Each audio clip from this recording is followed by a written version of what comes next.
Hello there, welcome to another We've Been From video. Back with another NBA weekly discussion. Episode part 4. Is it now? I think it's part 4. I'm positive I've done three of these. Anyway, I like to keep up with NBA today, what's going on with the week, looking at all the teams. Or not even, we don't have to talk about every single team, but just talk about what's been going on in the NBA. Who's doing good, who's doing bad, who's impressing, who's depressing.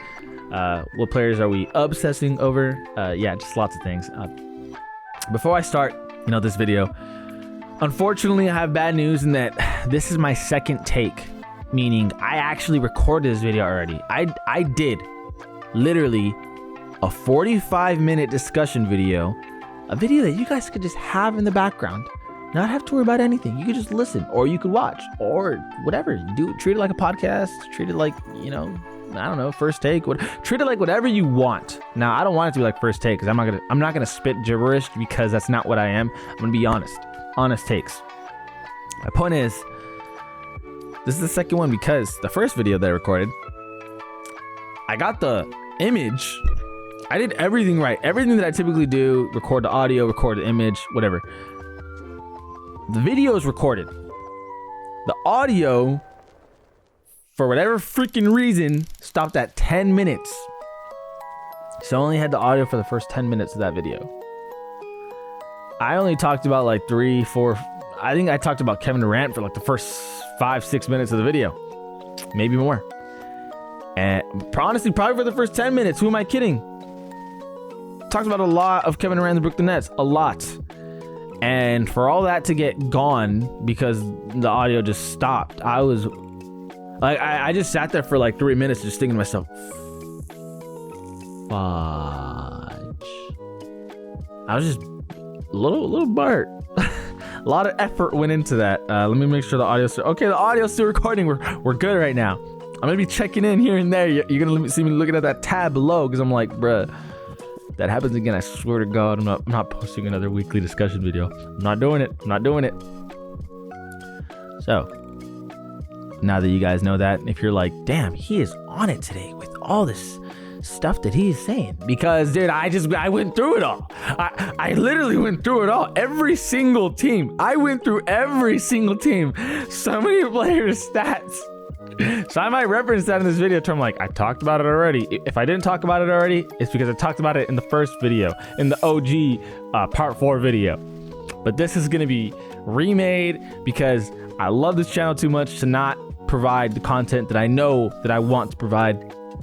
No excuses. If I have to do a whole another 45 minutes or 30 minutes or 20 minutes, since I already talked about so much stuff and that I'm talking about it in a much faster rate, then so freaking be it. I will cover what I covered in the first video at a much faster rate because I already talked about it, so it's gonna be not brand new to me, but y'all get where I'm going with this.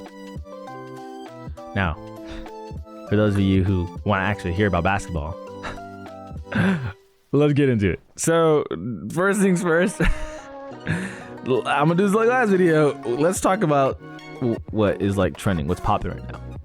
Brooklyn Nets. Now, Kevin Durant just said, and I pulled up the quote and everything. Oh, sorry. Let me set it down. Kevin Durant just said on Bleacher Report with Chris Haynes in an interview. Okay, so Kevin Durant said, "Look at our starting lineup: Edmund Sumner, Royce O'Neal, Joe Harris, Nick Claxton, and me. It's not disrespect, but what are you expecting from that group? You expect us to win because I'm out there." And if you just continue reading, he's basically saying, because number 7's on the floor, they expect the most of us because of me. Now, Kevin Durant, I gotta say, if I was your teammate, I'd be pretty freaking butthurt. Maybe they're not. I mean, at the end of the day, y'all professionals, but like that is very unprofessional. I mean, he could say whatever he wants and do whatever he wants, but let's be honest, it's not like, I just don't know any team who's gonna take that well. Like I don't. I know Ben Simmons isn't playing well. I know that Seth Curry's, not fully healthy. I know that Joe Harris is on a huge shooting slump. I know that the team in general is just missing pieces. But to go out and say that publicly, Like, when was the last time y'all seen a player call out his whole starting lineup? Not bench players, not role players, not scrubs, but your starting lineup. What? It's just weird. It's just wonky. And I said it before, but I'll say it again. I was on a Reddit thread when the Clippers game. They beat the Clippers. Correction. So let's actually go through this. The Brooklyn Nets on Saturday, November 12th, beat the Clippers, and everyone on the Reddit game thread, post game thread, was like, "Oh my gosh, this Brooklyn Nets team, they are playing." Oh, let me check this audio's caption right now. Tripping balls right now. They're like, "Oh my god, this Brooklyn Nets team, they're playing amazing. They're doing the most. Blah blah blah." Well, okay, we're back. It's like the basketball gods do not want me to post a video on this. I swear this. Going through the most. First is my audio, now it's my camera. Anyway, what I was saying was, post-game thread was basically saying, "Oh, great team basketball. They look so good. Kevin Durant doesn't have to do as much." And I was just reading through that, and I'm like, dude, what the hell? Is anyone watching these games? Like, seriously, is anyone actually watching these games? If you look at the games and see how bad, and when I say bad, I mean how badly they need Kevin Durant on the floor, it's ridiculous. Like, he is involved in every single possession. He is everything to that offense. 99% of the ball, 99% of the time, he's touching the ball. He is touching the ball, and it's not like, he's getting all the assists in the world, right? Because people are like, well, if he's everything to offense, and if he touches the ball for possession, why is his assist numbers not the highest? Let me tell you why. Very simple. You just watch I suggest. So the Nets play tomorrow. I talked about it in the OG video. Nets play tomorrow against the Blazers. I suggest you watch the game, and let me tell you what's gonna happen. Kevin Durant is gonna shoot all the most difficult shots in the world because he's getting doubled. When he can't get it off, when he can't get a shot off, he's gonna swing it out. Whether it's to Royce O'Neal, whether it's Seth Curry if he's in, whether it's to Joe Harris, someone. He's gonna swing it to someone. That someone is going to be missing so much, or they're just going to see another person open and they're going to swing the ball. It's called ball movement, and it's happening a lot with the Brooklyn Nets, to where Durant's swinging it out. All right, find the next open person, because that first pass out, Durant's so covered, it's not always a dot. It's not always zooming, because his hands are like up, boom, having to be very precise with how he does it. So watch the game. I'm telling you right now, anyone who's saying Kevin Durant is not having to do the most is tripping balls. Is literally tripping balls. And every offensive possession, even if he doesn't touch the ball, the defense is covering so much that it's opening up for everyone else. And that's intended. The Brooklyn Nets, they're intending that to happen, to where, okay, Durant, if you're not touching the ball, it's because defense is on you and we're making plays. Like, similar how Steph Curry, how the defense gravitates towards him. The defense against Kevin Durant is similar, to where it's like, dude, if you're not touching the ball, it's the defense is on your ass, and we're setting up for other players. That's Brooklyn Nets offense. And he's averaging 36 minutes on the court. So yeah, I mean, I get where Kevin Durant's coming from, but you can't be saying stuff like that. Now, going away from the Nets, Celtics doing everything that's literally just expected. Like, everything that you're seeing from the Celtics expected. Jason Tatum has taken his 3-point game to, I feel like it feels like a whole new level, because he's consistently getting at least 2 threes a game, bare minimum 2, and more often than not more than that, like 3, 4, sometimes 5, sometimes even more than that. And that's Jason Tatum in a nutshell for you, just elevating what was already a badass offense and just doing the most. They've won 7 in a row. They've looked really good. Bucks played without Drew Holiday, then the last lost, and they're still without Chris Middleton. Hawks are an interesting team, but Trae Young has got to be more consistent. His 3-point shot is off right now, not being as effective in 2-point range. He's just, missing shots, touch shots too, that I'm just kind of like, what the hell, Trae Young? Like, what are we doing? With Devontae Murray there, you believe that would alleviate some of the pressure on Trae Young, but as you could imagine, and as we can clearly see, it's just been weird. He'll probably get things going, but as of right now, it's just kind of like, I don't know, I'm kind of a little dumbfounded at how how it's been such a problem for him. You know, everyone goes through a shooting slump, and Trae Young does shoot some difficult shots, so I get it. We'll see what goes on moving forward. Cavaliers, if we actually just click on this kind of stuff, they've lost 4 in a row, but to some teams that, you know, are understandable. Now, Timberwolves, when you score 51 with Darius Garland, or 51 or something like that, I forgot how much it was. You can't be losing like that. Warriors, they should have won this game, but when the Warriors are fighting back, Cavs are just taking some not so ideal shots. Can't be doing that. Gotta do what you've been doing. Get to the cup. If you're not getting to the cup, it's because you're driving and kicking. And if you're driving and kicking, you can still swing the ball, find the open man. And they were just taking shots that I just was not a fan of. Donovan Mitchell was allowing the Warriors to get momentum by just shooting mid-ranges and missing. Just take some of the shot clock, relax, get into your offense, because it was just super out of whack. Kings are on fire right now. Lost to the Clippers that they could have won. Cavs will be fine. It's just give them time as the season progresses for their chemistry to continue to build, especially with the big addition of Donovan Mitchell. It takes time. You know, they were in one, and there's going to be growing pains, especially with the new player. Wizards won 4 in a row, and they've been bad teams, they've been good teams. For example, if we can go back up, they've beaten the Grizzlies, they've beaten the Mavs, the Jazz, and then the Hornets. So, I mean, yeah, 2 of the 4 teams is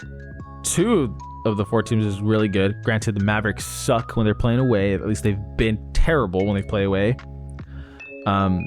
Grizzlies, solid win.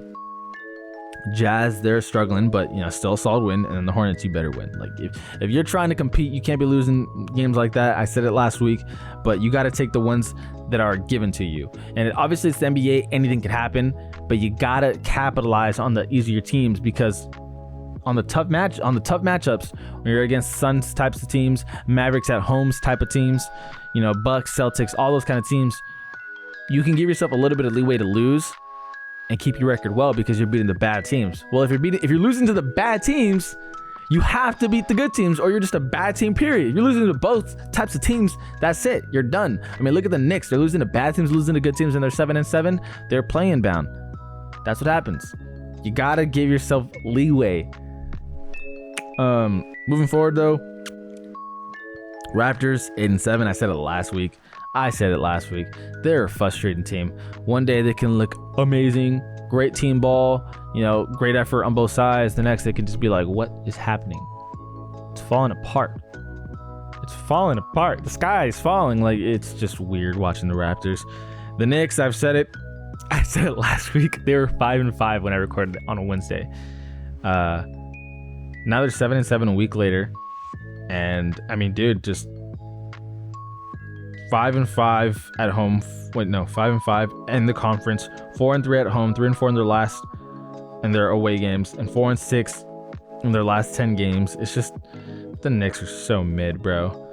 Pacers 6-6. Don't expect them to be here for long. If they trade Buddy Hield and Miles Turner, which they probably will, they will fall very hard down the ladder.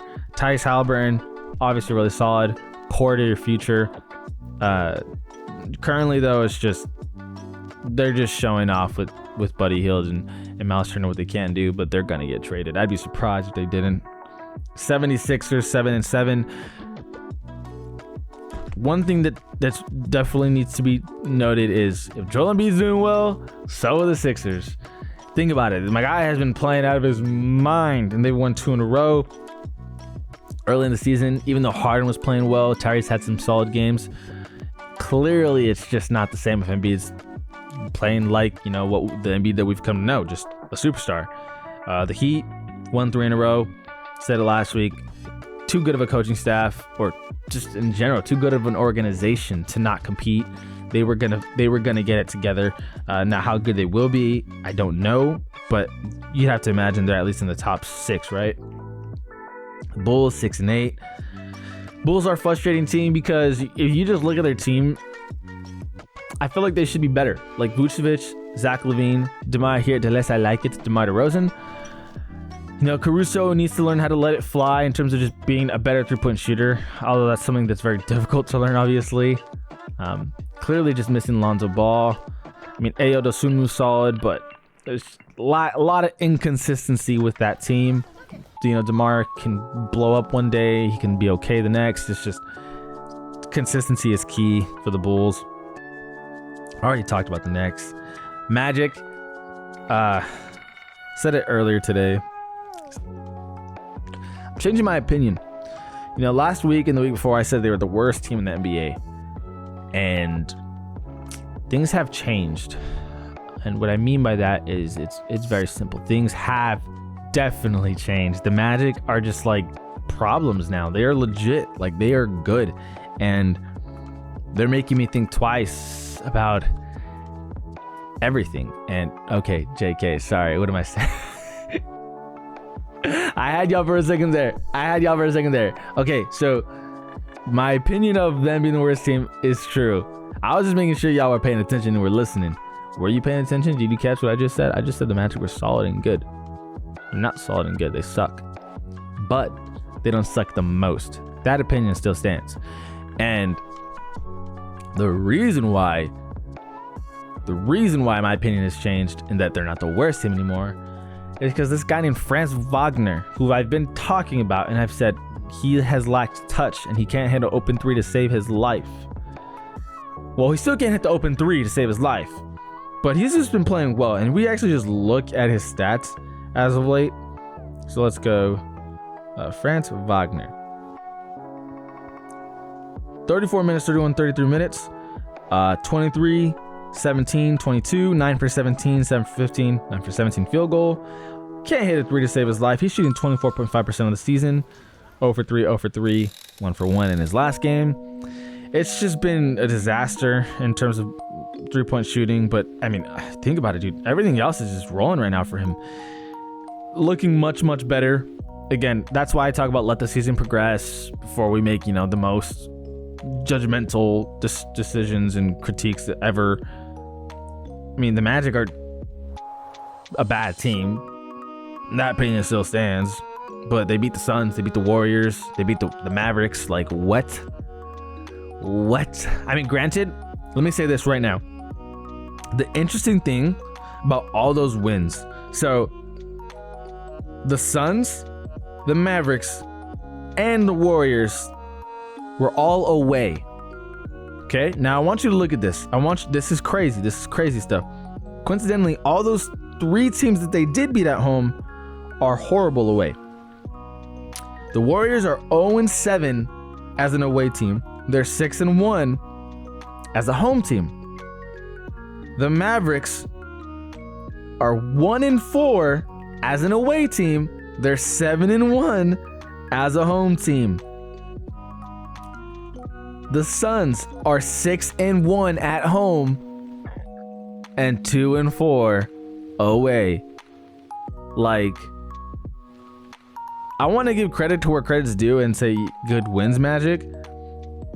But of course, when they do win, it's got to be when those teams are playing away.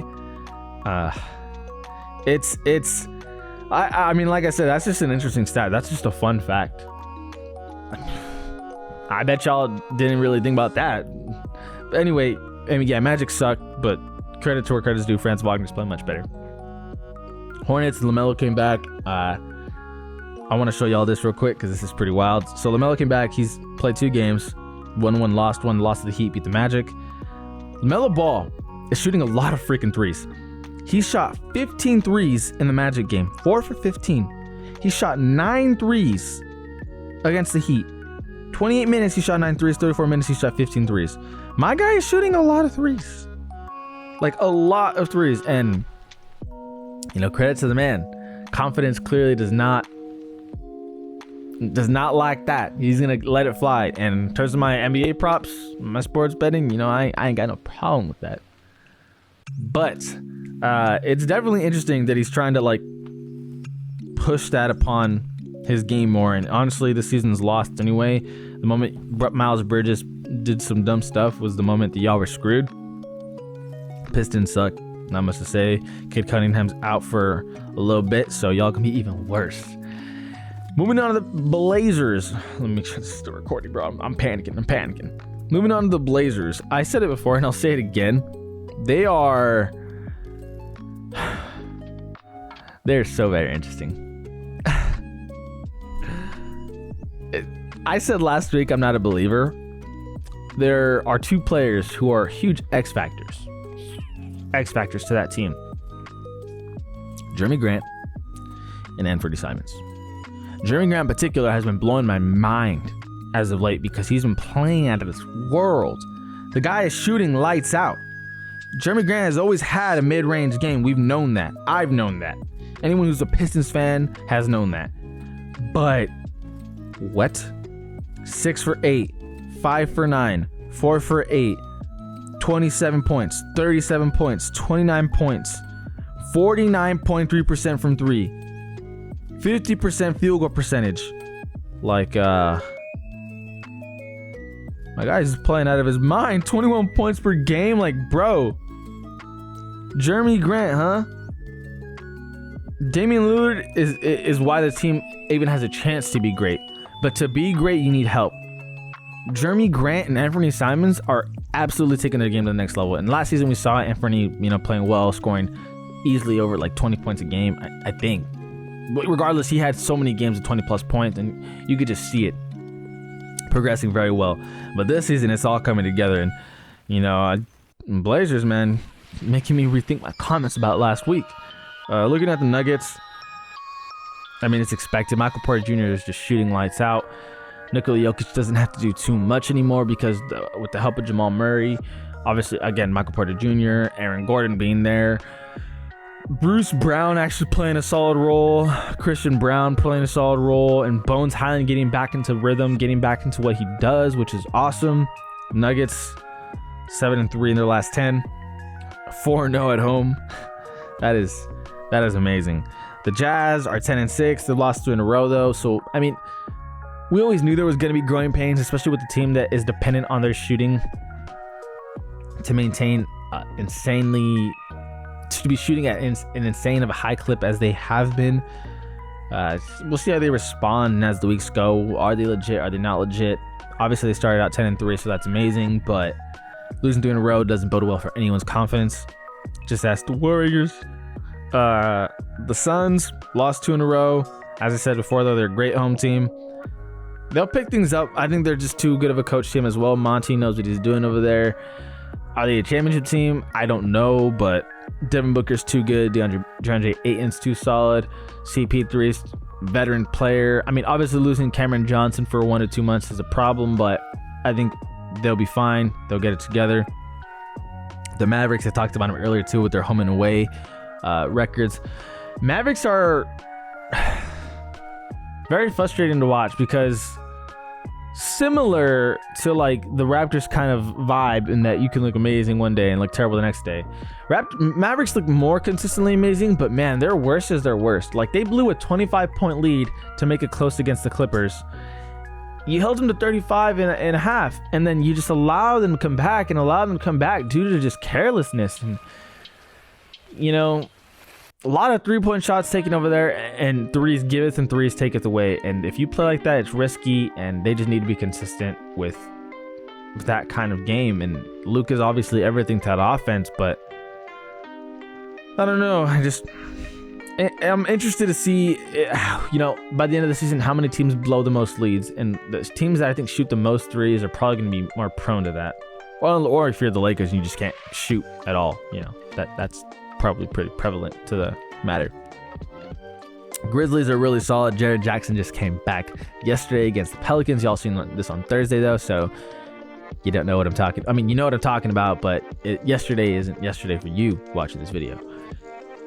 Desmond Bane's out for I think what 1 to 2 months, or is it 1 to 2 weeks? I might have mixed it up with Cameron Johnson. Desmond Bane, regardless, is out and for a little while. Obviously, he's a big help to that team. They've lost 2 in a row. I think they'll be fine. I mean, geez, though, look at these statistics to the top seeds and how good they are at home. I mean, honestly, Blazers are just good no matter where they are. Nuggets are super good at home. Jazz are on crack at home. Suns are on crack at home. Mavericks are on crack at home. Like, honestly, all these good teams just what's going to separate them is just what they can do when they're away. Because clearly when they're at home, they're all freaking monsters. They're all animals. Talking about the Pelicans, I think they're disappointing in that I think they should be better than 8-6 without question. I think they're too talented of a team to be anything less than a top 5 seed. I mean, we'll see as the game's playing out how they look. BI looks solid. His 3-point stroke has just been freaking there. It's been phenomenal. I think he's top 10 in the NBA right now. Everything that you want to see. So, you know, good on BI.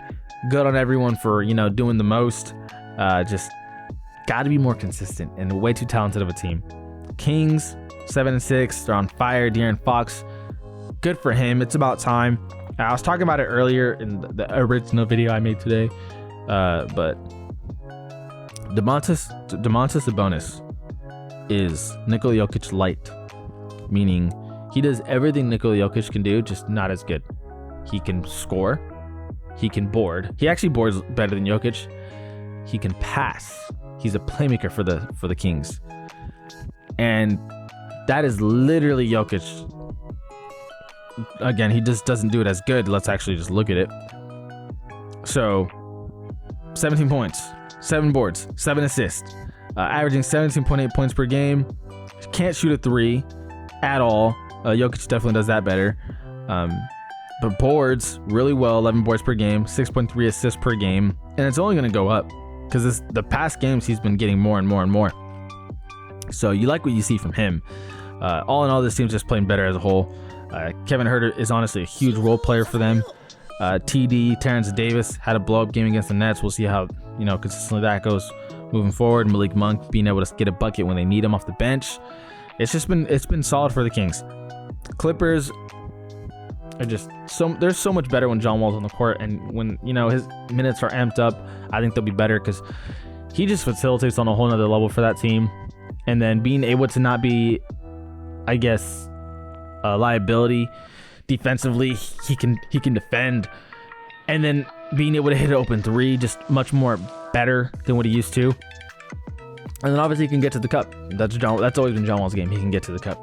But yeah, facilitating is so helpful for that Clippers team, especially since they got shooters literally all across the board. Zubac has been a monster on the glass. He's been a monster with the blocking with the blocks. He's been a monster with the blocks. Love what you're seeing from that. And obviously PG is PG. I mean, lost to the Mavericks, but they came back, beat the Rockets, lost to the Nets, beat the Lakers, beat the Cavs, lost to the Jazz, beat the Spurs, beat the Rockets, beat the Rockets. Yes, they beat the Rockets, lost to the Pels. So, I mean, they've just been better as the season goes. 6-4 in their last 10. Timberwolves 6-8. They're just not meshing well. It's clearly just chemistry issues across the board. It just doesn't look like a true team basketball kind of environment. Warriors 0-7 away. I mean, this team would be way worse if Steph Curry wasn't playing like he's on crack and just completely dude, he's putting up at least 3 games a game. At least 3 threes a game. He is playing so well, and it's just amazing. Amazing to watch. Very much great for the viewers. But everything else, man, it's just been frustrating because Jordan Poole, aside from the last game that they played against the Spurs. Yeah, they just beat the Spurs. Aside from that, Jordan Poole had been struggling. James Wiseman just got sent down to the G League because he's just riding the bench. Jonathan Kuminga is riding the bench. Moses Moody shows flashes of, that's, solid basketball, and then has some moments of learning moments here. Dante DiVincenzo looks nice. Looks like he's meshing well on the team. All in all, their second unit, their defense sucks. It's terrible. Like, Steph Curry goes out and then everything just falls apart. It's been a frustrating year for Warriors. Let me say that right now. Thunder, Shai Gilgeous-Alexander. I highly recommend. I'm not going to tell you to watch the Thunder and Wizards. Highly recommend you guys watch the Thunder Friday, November 18th. You just look at Shai in his previous games. Dude, he's just playing out of his freaking mind. Like, seriously, he is playing so well. 37 points, 13 for 26, 13 for 22 past 2 games against the Raps. Did they get blown out? Is that why they only played 28 minutes? They had to have gone blown out, right? Had to have. I actually do want to find that game. Almost there. We're almost there. They had to have gone blown out. There's no way He'd play 20 minutes unless they blew him out, but one's more likely than the other. Oh yeah, they blew him out. Oh wow, okay. They blew out the Raptors. There you have it. So yeah, Shai is just so amazing. And he's scoring without shooting threes. That's the wild part. But yeah, he's a treat. Shai is, I highly recommend you guys watch that Grizzlies game, especially with Jaren Jackson back. Just see some star talent. And Shai on his way to superstardom. Seriously, he's playing that well. Spurs, I mean, Pop said it before the season. Y'all knew you wasn't going to be competitive, so it's rebuild time. None surprising there. The Los Angeles Lakers. Damn it. I mean, AD just went off for 37 and 18. So all I can do as a Laker fan is hope. In terms of my analysis, I have nothing to say about this team. We can't shoot to save our freaking lives. Beyond frustrated. LeBron's hurt. AD's playing hurt. It's just all like, it's just... Can't even blame Westbrook, bro. He's doing what he's got to do off the bench. He's playing phenomenal.